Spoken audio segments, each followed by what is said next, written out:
Good morning, everybody. Thank you very much for your patience. Much appreciated.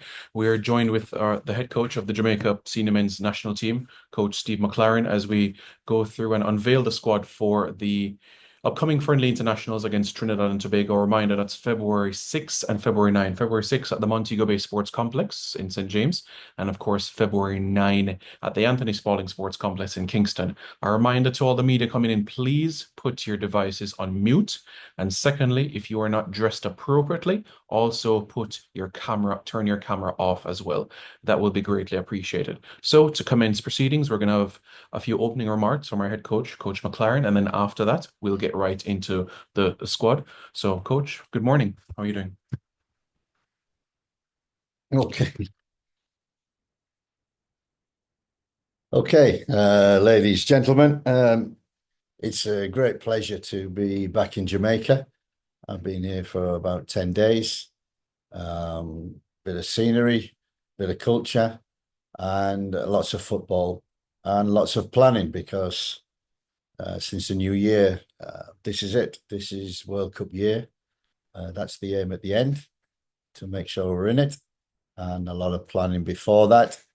I think a great initiative, which started, I think, last year, was to get the local players together, the best players, to have a camp to play an opponent. And I thought that was a great idea.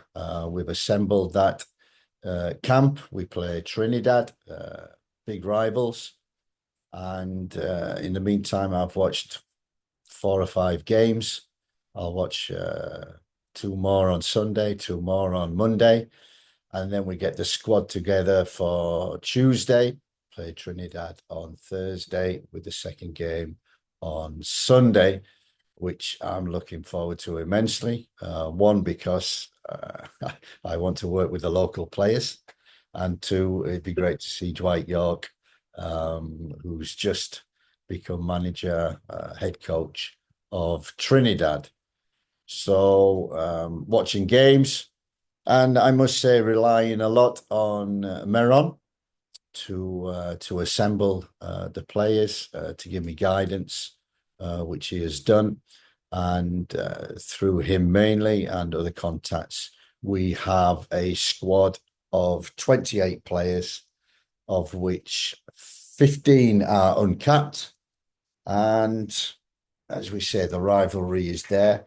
And the aim of the camp, many people ask me, what's the aim of the camp?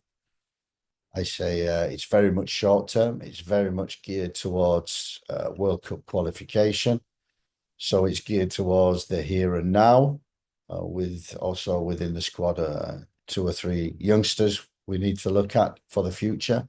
But basically, what I'm hoping for, like what happened last season at this time when they had 2 games against Trinidad, 3 players emerged from that camp and became regulars in the squad for the Reggae Boyz senior national team.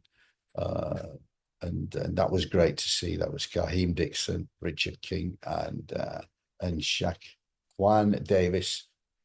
So that was good. If I get another 3 coming from this camp to improve our squad, to improve our team, that's what I'm looking for. That's the incentive of all the players coming in, and that's the incentive of everybody involved in this campaign, including the supporters, including everybody, not just on this island, but who is following Jamaica outside the island. Everything is geared towards the World Cup.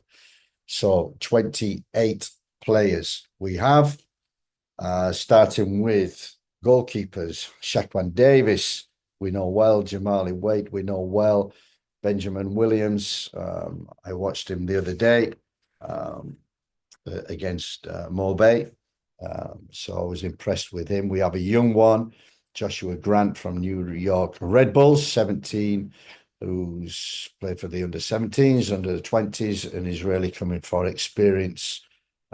Just to have a look at him. The defenders we have, top of the list, Richard King, obviously from Cavalier, 22 caps already, becoming a regular in the squad and needs to push now to be a regular in the team. Giovanni Lang from Cavalier, Christopher Ainsworth from Cavalier, Gadale Irving from Mount Pleasant, Robinho Gordon from Vere, Kyle Ming, Mount Pleasant, Fitzroy Cummins, Mount Pleasant, Stephen Young, Portmore, Sule McKellar, Mount Pleasant, Malik Howell from Las Vegas Lights, centre back 26, one of the best defenders in the USL and one that we want to have a look at. The midfielders, Anglin from Mount Pleasant, Demario Phillips, Morbay United, Romeo Guthrie, Portmore, Dwayne Atkinson, Cavalier, Shamar Watson, Cavalier, Daniel Green, Mount Pleasant Academy, Nathaniel Howe, Chapelton Maroons, with the forwards, Warner Brown, Arnott Gardens, Ronaldo Biggs, Racing, Shanil Thomas, Morbay United, Jalmaro Calvin, Cavalier, Kimoni Bailey, Mount Pleasant, Raheem Edwards, Mount Pleasant, and Kimani Airborne from Arnott Gardens. So that is the total squad. And as I said, looking forward to meeting them next Tuesday, where we have a camp, everybody together in 2 games. Thank you very much, Coach. Much appreciated. At this point in time, folks, we kindly ask you to raise your hand. And once you're indicated, then you can unmute and you can pose your question to Coach McLaren.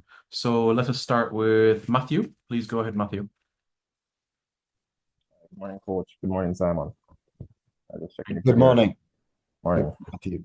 Jamar Calvin is one of the top forwards in the JPL this season, and he had previously represented Antigua at the youth level. I just want to know what went into that conversation in terms of him making the switch, and what are his chances in terms of the future for the national setup. Yeah, he's look, we know through contacts, obviously also through Mr. Speed, that Calvin is a player from the first time I watched Cavalier at the beginning of the season, and in their campaign, I've watched them many times through the CONCACAF, and congratulations to them on winning that. That was a magnificent achievement.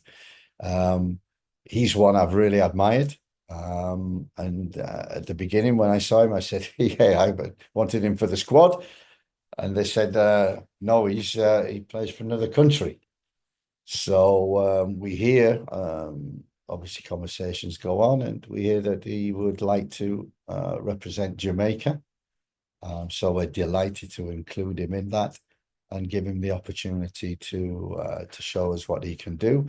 I've seen him in the games already. I know what he can do, but to work with him firsthand and to have a good conversation with him about what he can contribute and how we so much want him to be part of the Jamaica setup.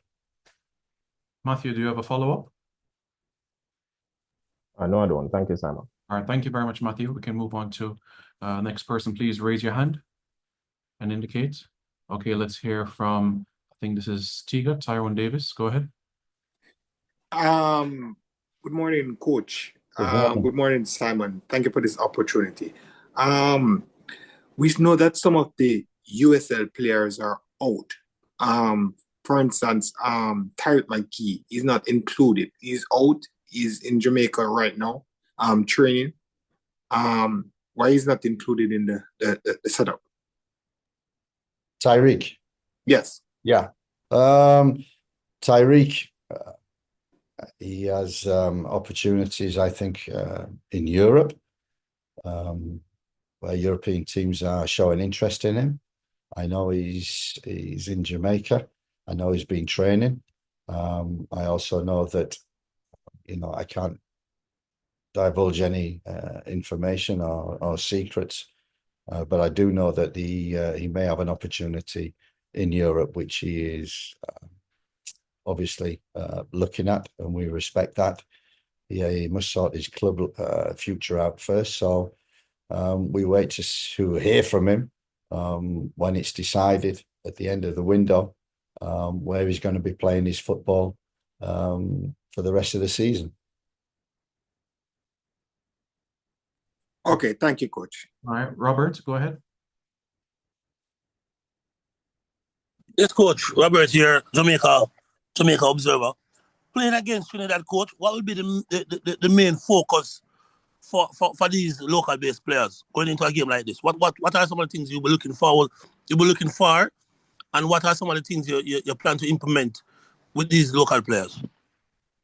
First and foremost, it's a big rivalry, and as we say, there are no friendlies in football. And when you play for Jamaica, also, you're a target for any club in the Caribbean, and Trinidad will be a big target for us also. So winning the game is important, not imperative, but important. The process, the 2 days training that we have with them, albeit not enough to get enough information into them, but enough to get to know them. So the process and the performance of the team. Can they play in a team? That's the key thing. Have they got the individual talent, technique, tactical nous, intelligence to jump up to the senior national team? And basically it's just what I see, trying to get a few of the principles. We have to keep it very simple with only 2 training sessions before the first game and 1 training session before the second game. We have to keep things very simple. I want the players to showcase their talents individually, but to make sure that collectively they play as a team, because you don't qualify for anything playing as an individual. It's a team sport. So that's the first thing. Can they play with each other? Can we get cohesion quickly? I know we have players from 2 or 3 clubs mainly, but I'm looking forward to working with them. The process, the performance, and ultimately you get the performance a win, because there is massive interest from what I hear from the local supporters. We want everybody to turn up and make this a special occasion for the 2 camps, one in Mobay or one in Kingston. Perfect time for people from around the island to see these players firsthand. Okay, thank you so much, Coach. Pleasure. Thank you very much, Robert Williams, IRFM.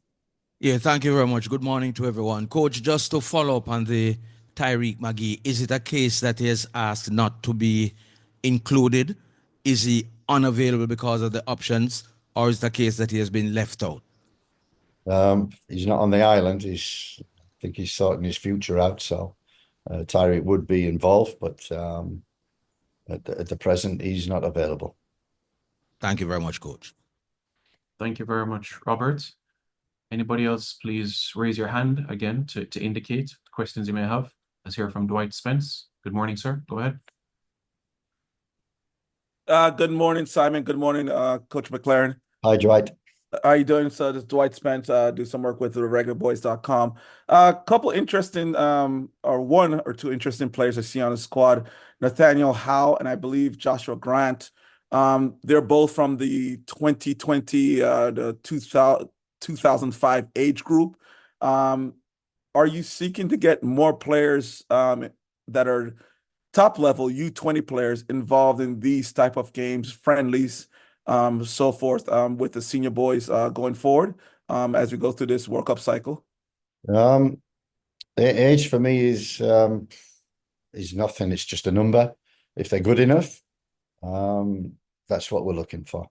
Anything that can improve our squad, can improve our team for the World Cup campaign coming up. That's what we're looking for in this camp.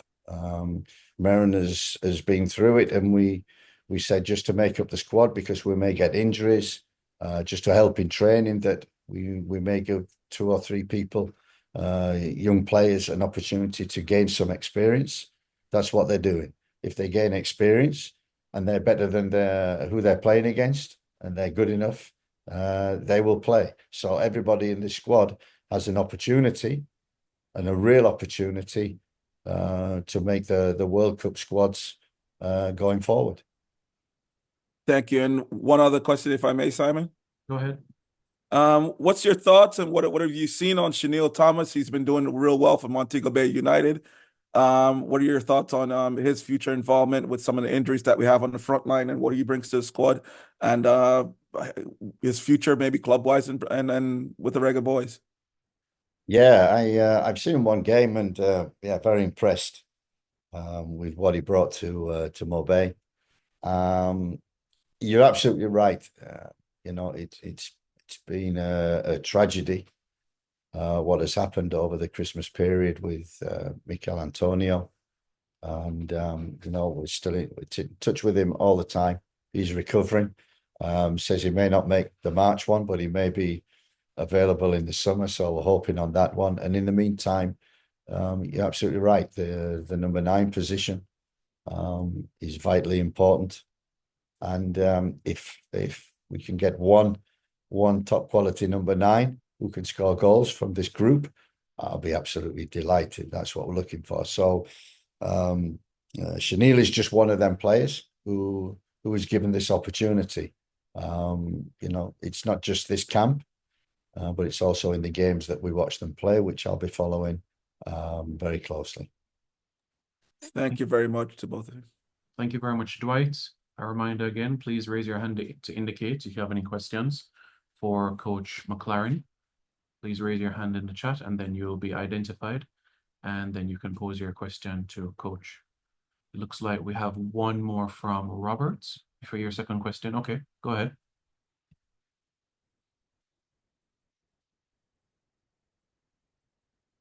Yes, quick one again, Coach. What's the latest can you tell us about Mason Greenwood?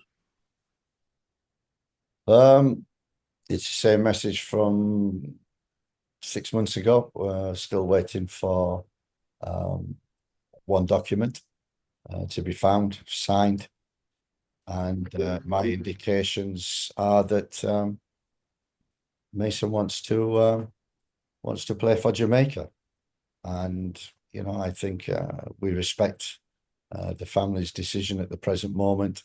We're in their hands, and that's what we're waiting for. But we're in touch all the time with Mason, making sure that he knows and his family knows that we want him here at Jamaica in the campaign for the World Cup. Thank you, Robert. Let's hear from, I think, Mr. Dixon on Umbrella Sports. Go ahead. Hi, Simon. Demar here from One Umbrella Sports on behalf of Mr. Dixon. Good morning and good morning, Coach. Good morning. Yes, just have a question in regards to Trinidad and Tobago. They have a recently new appointed coach in Dwight York. So we're not sure what to expect from his Trinidad setup. Can you tell us anything in regards to, you know, what you're expecting from him? Also in regards to what he may bring to the Caribbean in regards to high profile managers and what that can do for not only Trinidad football, but for football in the Caribbean as well. Yeah, when he got the job, I had a quick chat with him, and I think it's you know, fantastic for CONCACAF, for the Caribbean, that Dwight comes back and manages the island in which he had so much success. Was a big player, and he's a big player and a big coach. He did very well when he was in Australia, and coming back into this scene, it's great to see. You have to, yeah, high profile. I think that's good, but he will bring so much difference already.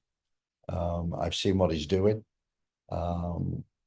If I go back, Trinidad played Cuba while we were playing the US. I watched a couple of them games. They were very organized, played very well against Cuba, won the games. And so we expect a very tough challenge. And Dwight coming in will also add to that experience. So yeah, you're right. It's going to be difficult to prepare, especially for the first game, because we don't know, is he playing a 5, a 3, a 4? 4-3-3, we don't know what formation. So we just have to focus and concentrate on our squad. And obviously, it'd be great to see Dwight on Thursday and Sunday again. But I think it's a great appointment and one in which, yes, he's high profile, he's got experience, but he's a very good coach. Do you have a follow-up question? No, thank you. Okay. Okay, we have a few more minutes, folks. Please, again, indicate, and then we'll wrap this up. Again, you raise your hand. If somebody has a second question, go ahead, as we will wrap up this press conference this morning. And as you know, the squad that was highlighted earlier will be shared on our various social media platforms later today. So for editorial purposes, you'll have that alongside the recording of this press conference as well, so that you can be able to use it for your respective stories for television, radio, and print for later today. Does anybody have any more questions? All right, folks, thank you very much for your time. We greatly appreciate it. Again, as I said, we'll have this information posted quite shortly so you can use. Thank you very much. And again, February 6th and February 9th in the games. Don't forget as well, to members of the media outside of Jamaica, that on JFF Live, that is where you can watch the 2 games. You purchase your membership for $9.99 for the month, and you'll have access to both games. So thank you very much for your time, and we look forward to your wonderful support, not only for these upcoming games, but ahead of the busy calendar year that lies ahead for all of our national teams. Thank you very much to everybody, and have a pleasant rest of the day.